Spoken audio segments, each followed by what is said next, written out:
നമസ്കാരം. ഇന്നത്തെ ജോലിയൊക്കെ കഴിഞ്ഞ് എല്ലാവരും ഫ്രീ ആയോ? കഴിഞ്ഞിട്ടില്ലെങ്കിലേ പെട്ടെന്ന് വേഗം പണിയൊക്കെ തീർത്തിട്ട് വാ. എന്നിട്ട് ഗൗരീസ് ഹോം അടിച്ചാൽ മതി, ഞാനിവിടെ ഉണ്ടാവും. അന്ന് തുടങ്ങിയ ശീലത്തിന് ഒരു മാറ്റവും ഇല്ല കേട്ടോ. വെക്കേഷൻ ആയാലും ഇല്ലെങ്കിലും പതിവ് രീതി തെറ്റിക്കാതെ തന്നെ ഇപ്പം എല്ലാ ദിവസവും 5 മണിക്ക് തന്നെ എഴുന്നേൽക്കുന്നുണ്ട്.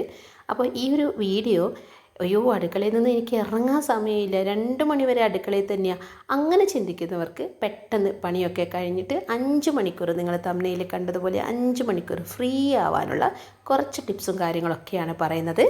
രാത്രി 10 മണിയാകുമ്പോഴത്തേക്ക് എല്ലാ പണിയും കഴിഞ്ഞിട്ട് ഉറങ്ങാൻ വേണ്ടിയിട്ട് നമ്മൾ ബെഡിലേക്ക് എത്തിക്കഴിഞ്ഞിട്ട് സുഖമായിട്ട് ഒരു 7 മണിക്കൂർ ഉറങ്ങിയിട്ട് 5 മണിയാകുമ്പോഴത്തേക്ക് എഴുന്നേൽക്കുക. ഇതിപ്പോൾ ഫ്രീസറിലുള്ള മീനുകളെല്ലാം ഞാനൊന്ന് എടുത്ത് പുറത്ത് വെച്ചിട്ട് നിങ്ങൾക്ക് കാണിക്കാൻ വേണ്ടി മാത്രമാണ്.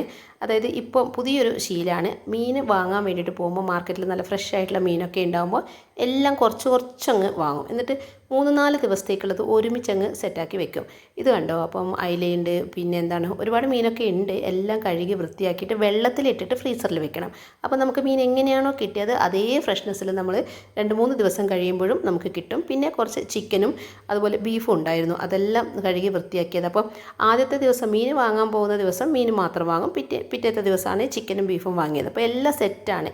ഇത് മാത്രം ഒരുക്കി വെച്ചിട്ടുണ്ട്. പിന്നെ തലേ ദിവസം വെള്ളം തിളപ്പിച്ചും വെച്ചിട്ടുണ്ട്. ഈ ഒരു കാര്യങ്ങൾ മാത്രമേ ഒരുക്കി വെച്ചിട്ടുള്ളൂ. പിന്നെ ഈ മീൻ പെട്ടെന്ന് മെൽറ്റാവാൻ ഇങ്ങനെ ഒന്ന് ചെയ്താൽ മതി കേട്ടോ. 2-3 തവണ ടാപ്പിലിങ്ങനെ നമ്മൾ തുറന്ന് വെച്ചിട്ട് അതായത് നമ്മൾ വെള്ളത്തിലിട്ട് വെച്ച മീനാണല്ലോ, ഇത് ഫ്രഷ്നെസ് കിട്ടാൻ വേണ്ടിയിട്ടാണ്. അപ്പോൾ ടാപ്പിലെ വെള്ളത്തിൽ ഇങ്ങനെ 2-3 തവണ എടുത്തിട്ട് അങ്ങ് മറിച്ചിട്ട് പിന്നെയും ടാപ്പിലെ വെള്ളം തന്നെ ഇട്ടിട്ട് അതങ്ങ് വെച്ച് കഴിഞ്ഞാൽ പിന്നെ വേഗം തന്നെ അങ്ങ് മെൽറ്റായിക്കോളും. പിന്നെ എന്നും നന്നായിട്ട് നല്ല ഫ്രഷായിട്ട് ഡെയിലി മീൻ വാങ്ങിയിട്ട് അന്നേരത്തെ മാത്രം കറി വെക്കുന്ന ശീലമുള്ളവരാണെങ്കിൽ അന്നന്ന് വാങ്ങിയാൽ മതി. പക്ഷേ ജോലിക്ക് പോകുന്നവരൊക്കെ ആണെങ്കിൽ ഇങ്ങനെ മീൻ വാങ്ങിയിട്ട് ഒരുമിച്ച് ഫ്രീസറിൽ സെറ്റാക്കുന്നതായിരിക്കും നല്ലത്. പിന്നെ എല്ലാം കൂടെ ഒരു ടിന്നിലോ ഒരു ബോക്സിലോ ഇട്ടിട്ട് വെക്കരുത് കേട്ടോ. സെപ്പറേറ്റ് ആക്കിയിട്ട് ഓരോ ദിവസത്തേക്കുള്ള മാത്രം നമുക്ക് എടുത്താൽ മതി. ഇത് കണ്ടോ, ആദ്യം ചെയ്യുന്ന പണി മീൻ എടുത്തിട്ട് പുറത്ത് വയ്ക്കുക. പിന്നെ നമ്മുടെ ഈ ഒരു അക്ഷയപാത്രം ഇല്ലേ, ഇത് കാലിയാക്കുക. ഇതിൻ്റെ കാര്യം അറിയാലോ, എപ്പോഴും നിറഞ്ഞുകൊണ്ടേയിരിക്കും. ഇത് കഴിഞ്ഞാലേ നമുക്ക് അടുത്തൊരു പണി സ്റ്റാർട്ട് ചെയ്യാൻ പറ്റൂ. ഇന്നലെ കഴുകിയതൊക്കെ എടുത്ത് മാറ്റി വെച്ചു. പിന്നെ നമ്മൾ ജോലി സ്റ്റാർട്ട് ചെയ്യുമ്പോൾ, അതായത് നമ്മുടെ കുക്കിംഗ് എളുപ്പമാക്കാൻ വേണ്ടിയിട്ട് നമ്മൾ ഞാൻ ചെയ്യുന്ന കുറച്ച് കാര്യങ്ങൾ നിങ്ങൾക്കൊന്ന് ഷെയർ ചെയ്യാണ്. ആദ്യം ചോറിൻ്റെ വെള്ളം വെക്കുക. അപ്പം ഇതിപ്പോൾ ഞാൻ ഗ്യാസിൽ നമ്മുടെ കുക്കറിലാണ് വെക്കുന്നത്. പക്ഷേ ഇത് രീതിയിൽ തന്നെ വെക്കണമെന്നില്ല, അടുപ്പിൽ വെക്കുന്നവരും ഉണ്ടാവും. അപ്പോൾ നിങ്ങൾ എങ്ങനെയാണോ വെക്കുന്നത് ആ ഒരു ശീലത്തിൽ തന്നെ ചെയ്യുക.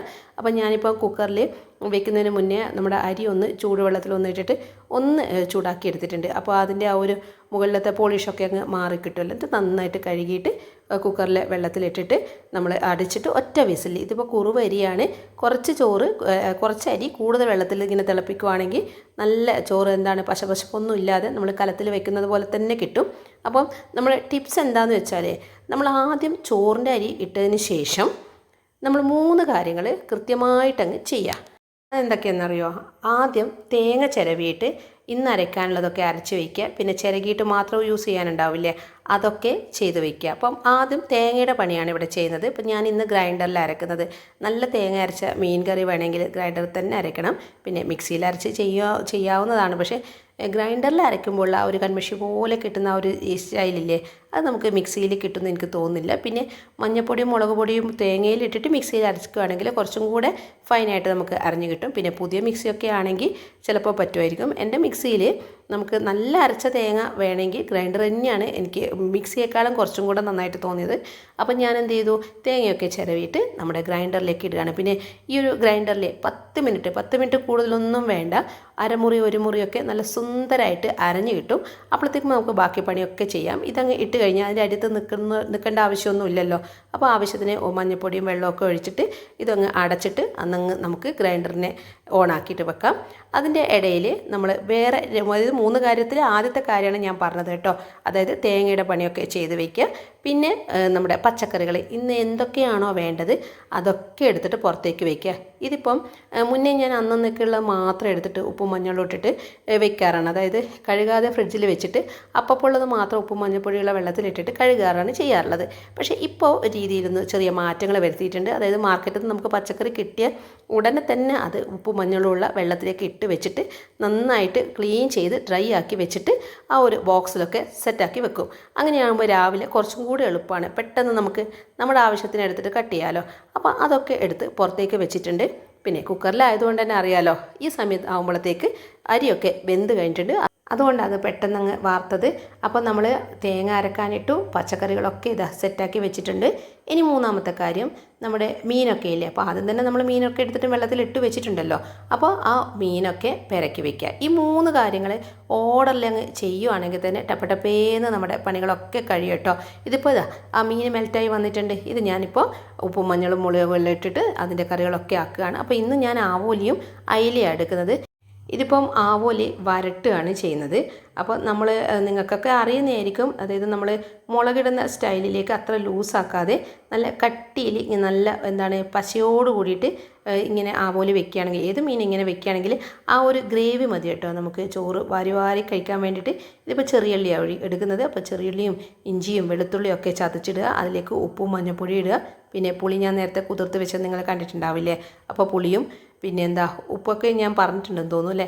കറിവേപ്പിലയും തക്കാളിയും എല്ലാം ഇട്ടിട്ട് നന്നായിട്ടങ്ങ് പെരക്കിയിട്ട്, അപ്പോൾ പെരക്കുന്ന സമയത്ത് തക്കാളിയൊക്കെ നമ്മുടെ കയ്യിൽ കിട്ടുമ്പോൾ അതും കൂടെ അങ്ങ് ഞരണ്ടുക.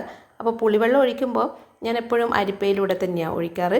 അപ്പം എല്ലാം ചെയ്തതിന് ശേഷം ആവശ്യത്തിന് വേണമെങ്കിൽ മാത്രം ഇത്തിരി വെള്ളവും കൂടെ ചേർത്തിട്ട് അടുപ്പിൽ വയ്ക്കുക, മൂടി വെച്ചിട്ട് തിളപ്പിക്കുക. അപ്പോൾ ആവോലിയുടെ കാര്യം അറിയാമല്ലോ, നല്ല വേവൊന്നും ഇല്ല, ആവോലി പെട്ടെന്ന് വേവുന്നതല്ലേ. അപ്പോൾ അതുകൊണ്ട് എക്സ്ട്രാ കൂടുതലൊന്നും വെള്ളം ഒഴിക്കേണ്ട ആവശ്യമില്ല. ഇത് ഞങ്ങളുടെ വടകര സ്റ്റൈലിൽ മീൻ വരട്ടലാണ്. ഇതിൽ മുളക് പൊടി കാശ്മീരി മുളക്, അതുകൊണ്ടാണ് കുറച്ച് കൂടുതലാക്കി ഇട്ട് ചേർത്തത്.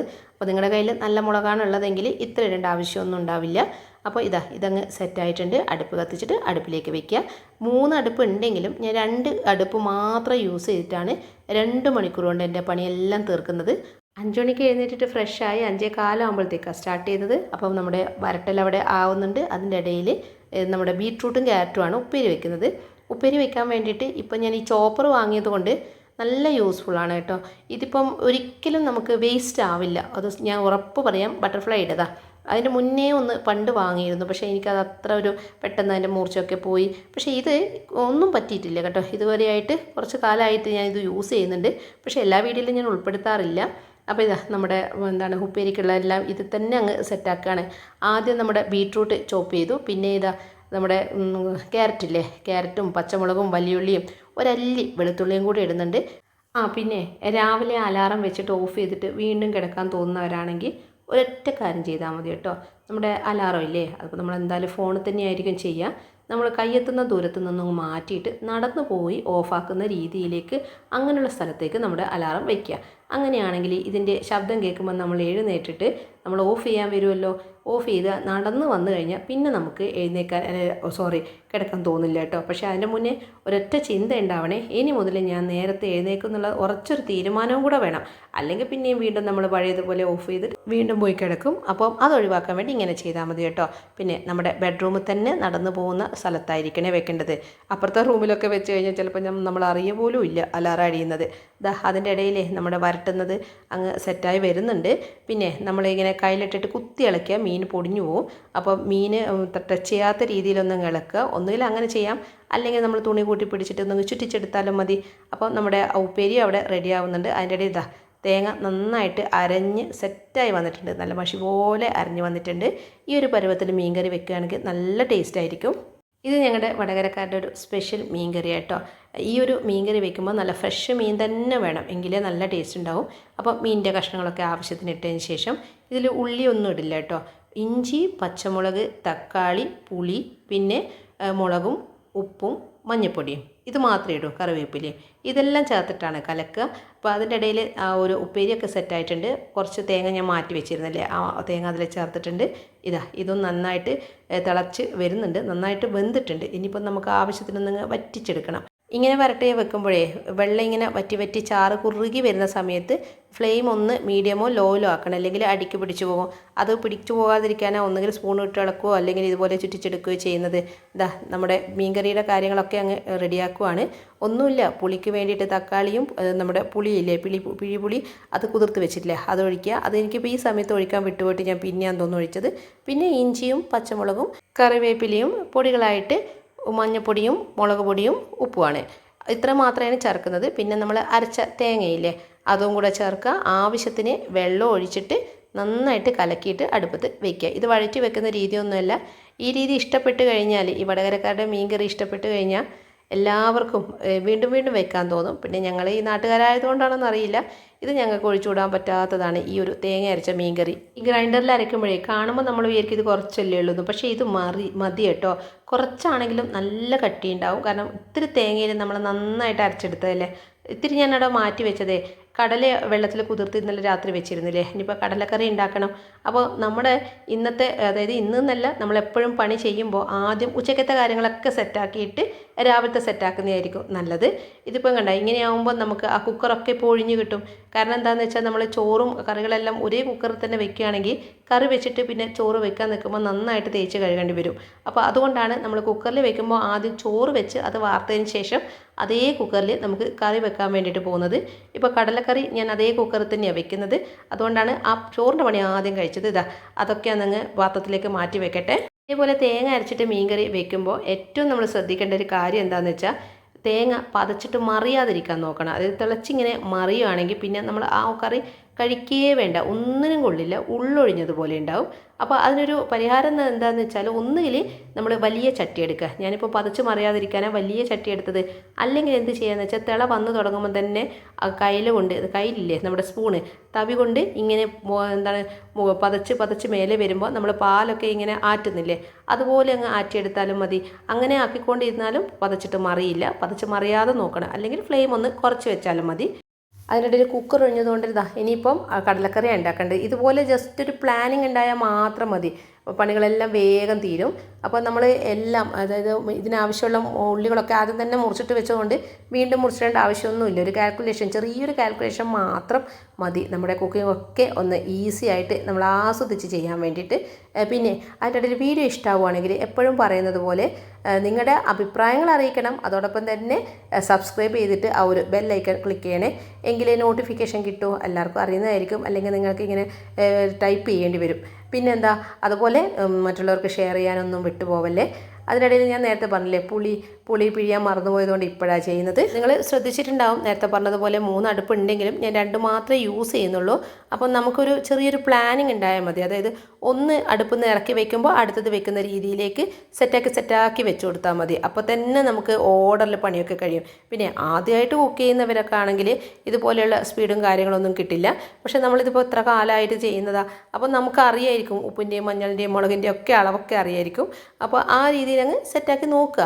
എല്ലാവർക്കും സാധിക്കുന്നതാണ്. എനിക്ക് കഴിയുമെങ്കിൽ എല്ലാവർക്കും ഇതുപോലെ 2.5 മണിക്കൂർ കൊണ്ട് എല്ലാ പണിയും ചെയ്ത് തീർക്കാൻ പറ്റും. പിന്നെ ബാക്കിയുള്ള ഒരു ചെറിയൊരു സവോളയുടെ കഷ്ണമാണ് ഞാനത് മാറ്റി വെച്ചത്. അതിനിപ്പോൾ രാത്രി എന്തെങ്കിലും കറിയൊക്കെ വേണമെങ്കിൽ വെക്കും. പക്ഷേ ആവശ്യം വരില്ല, എന്നാലും അല്ലെങ്കിൽ നാളെ എടുക്കും. അത് വേറെ തന്നെ ഒരു പാത്രത്തിലിട്ട് വെച്ചതാണ്. ഇനിയിപ്പോൾ എന്താ, നമുക്ക് പുട്ടിന് പൊടി നനയ്ക്കണം. ഈ പുട്ടുപൊടി ഞാൻ മില്ലിൽ നിന്ന് പൊടിപ്പിക്കുന്നതാണ്. അത് ഞാൻ മുന്നേ പറഞ്ഞിട്ടുണ്ടല്ലോ. അപ്പോൾ കുറുവി അരി ആയതുകൊണ്ട് തന്നെ ഇതിന് വറക്കേണ്ട ആവശ്യമൊന്നുമില്ല. പൊടിപ്പിച്ചിട്ട് അങ്ങനെ തന്നെ അങ്ങ് ഫ്രിഡ്ജിൽ വെച്ചാൽ മതി. പുട്ടിൻ്റെ പൊടിയും കൂടെ നനയ്ക്കുക. അപ്പോൾ രാവിലെ ഞങ്ങൾക്ക് അധികമൊന്നും വേണ്ട, 4-5 കഷ്ണം അത്രയേ വേണ്ടി വരും. അതിനാവശ്യത്തിലുള്ള പുട്ടിനെ നനയ്ക്കുകയാണ്. അതിൻ്റെ ഇടയിൽ കുക്കറിന് വിസിലും വരുന്നത്. കുക്കർ അങ്ങ് മാറ്റി വെച്ചിട്ടുണ്ട്. ഇനിയിപ്പോൾ നമ്മുടെ മീനിൻ്റെ കഷ്ണങ്ങളൊക്കെ നന്നായിട്ട് വെന്തിട്ടുണ്ട്. പെട്ടെന്ന് തിളവന്നാൽ തന്നെ നമ്മൾ മീൻകറി അങ്ങ് വറവിടരുത് കേട്ടോ. മീൻകറി, അതായത് ഈ ഒരു സ്റ്റൈലിൽ മീൻകറി വയ്ക്കുമ്പോൾ നന്നായിട്ട് തിളച്ച് പതച്ച് മറിയുന്ന ഒരു സ്റ്റേജൊക്കെ പിന്നെ അങ്ങ് കഴിയും കേട്ടോ. ആദ്യം മാത്രമേ തിളച്ചിട്ട് അങ്ങ് മറിയൂ, പിന്നെ അങ്ങ് മറിയൊന്നുമില്ല. പിന്നെ അതെല്ലാവർക്കും അറിയുന്നതായിരിക്കും. ആ ഒരു സെറ്റ് ആവണം. അതായത് മറിയാതെ ഇങ്ങനെ വെറുതെ തിളച്ചുകൊണ്ടിരിക്കുന്ന പരുവത്തിൽ എത്തുമ്പോഴാണ് നമ്മുടെ മീൻകറി കറക്റ്റ് പാകാവുക. അപ്പോഴത്തേക്ക് പച്ചമുളകൊക്കെ വെന്തിട്ടുണ്ടാവും. അപ്പോൾ പച്ചമുളകിൻ്റെ വേവാണ് മീനിൻ്റെ വേവ് എന്നും പറയും. പിന്നെ ചിലർ വിചാരിക്കുന്നുണ്ടാവും ഇങ്ങനെയൊക്കെ തിളപ്പിച്ച മീൻ പൊടിഞ്ഞു പോവില്ലേ. പൊടിഞ്ഞൊന്നും പോവില്ല. കാരണം നമ്മൾ കയ്യിലിട്ട് കുത്തി ഇളക്കുന്നില്ല. പിന്നെ പുളി പിഴിയുന്നുണ്ട്, പൊടിഞ്ഞൊന്നും പോവില്ല.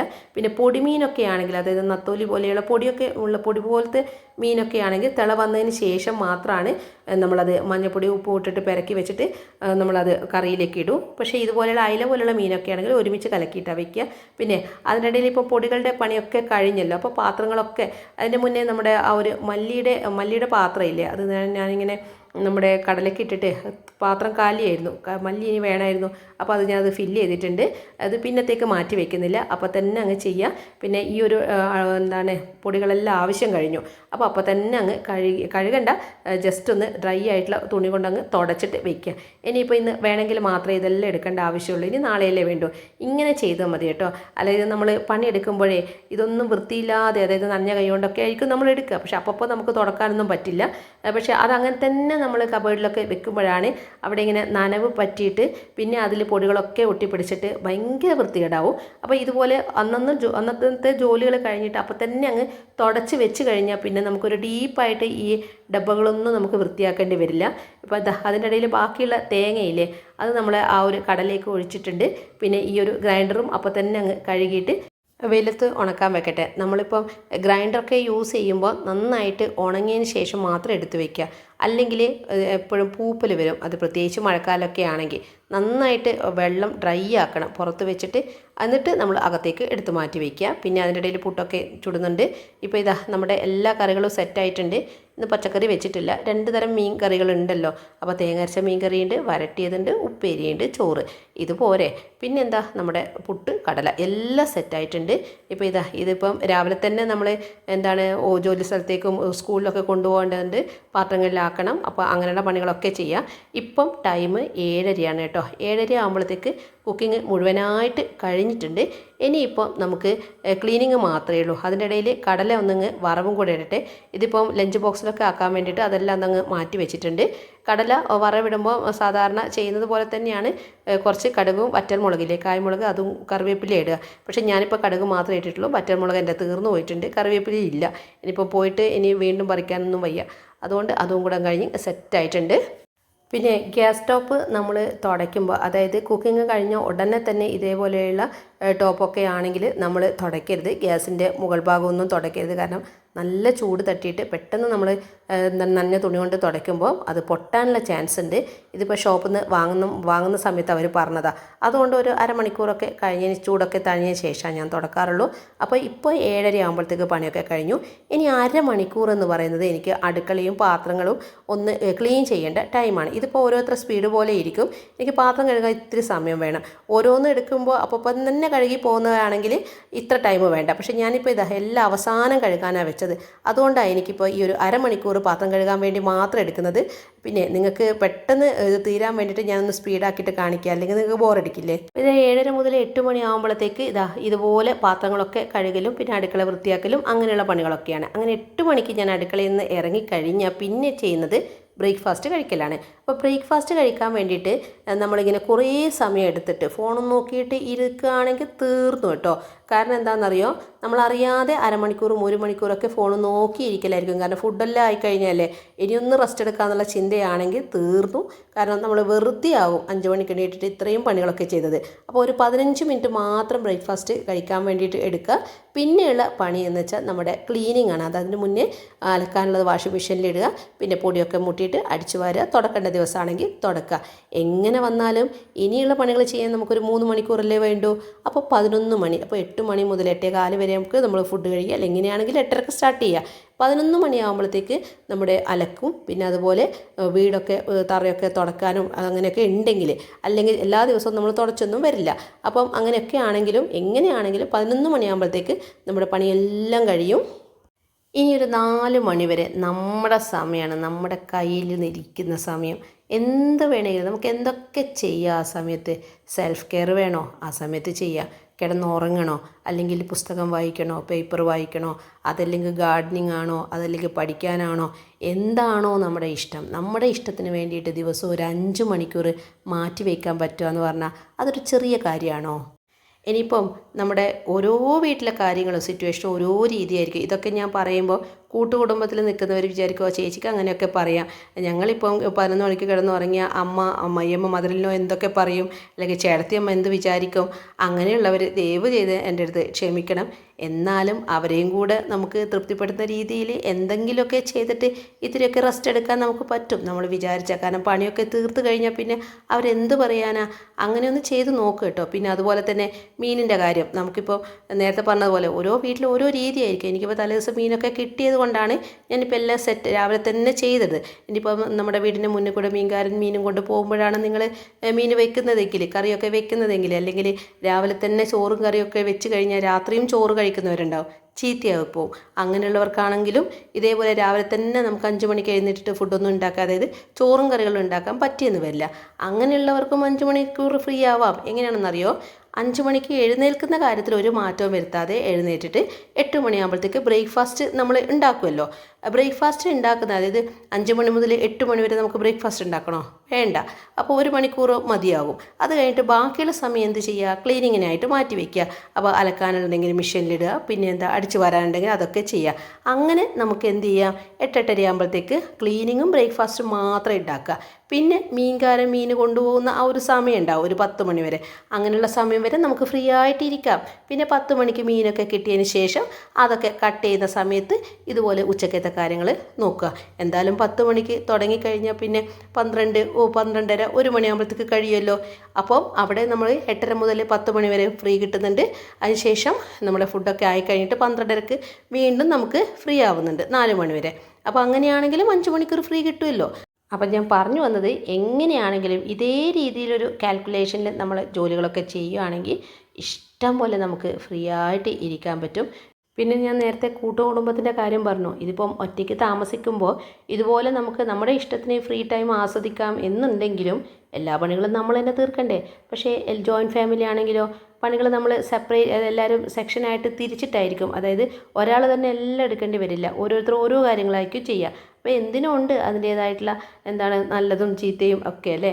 അപ്പോൾ പറഞ്ഞ് നമ്മുടെ പണികളൊക്കെ ഇങ്ങനെ തീർന്നു വരുന്നുണ്ട്. വീഡിയോ വൈൻഡപ്പ് ചെയ്യാനുള്ള സമയവും ആയിട്ടുണ്ട്. ഇന്നത്തെ വീഡിയോ ഇഷ്ടമായിട്ടുണ്ടെങ്കിൽ എപ്പോഴും പറയുന്നത് പോലെ തന്നെ കൂടെ ഉണ്ടാവണേ. പിന്നെ എനിക്കിപ്പം അടിച്ചു വാരേണ്ട സമയമായി. അതിനിടയിൽ ഞാൻ ഫുഡൊന്നൊക്കെ കഴിക്കട്ടെ, പിന്നെ അടിച്ചു വാരണം. എൻ്റെ കിച്ചൺ വീഡിയോസൊക്കെ നമ്മൾ ടൂറൊക്കെ മുന്നേ ഇട്ടതാണ്. അപ്പോൾ ആരൊക്കെയോ ചോദിച്ചിരുന്നു. അപ്പോൾ മുന്നേ ഒന്നും ഇട്ടതുകൊണ്ടാണ് ഞാൻ വീണ്ടും അത് ചെയ്യാത്തത്. അപ്പോൾ അടുത്ത വീഡിയോയിലേക്ക് കാണാം അല്ലേ. ഇതുവരെ കണ്ട എല്ലാവർക്കും, സപ്പോർട്ട് ചെയ്ത എല്ലാവർക്കും ഒരിക്കൽ കൂടി നന്ദി പറഞ്ഞുകൊണ്ട് നിർത്തുവാണേ. താങ്ക്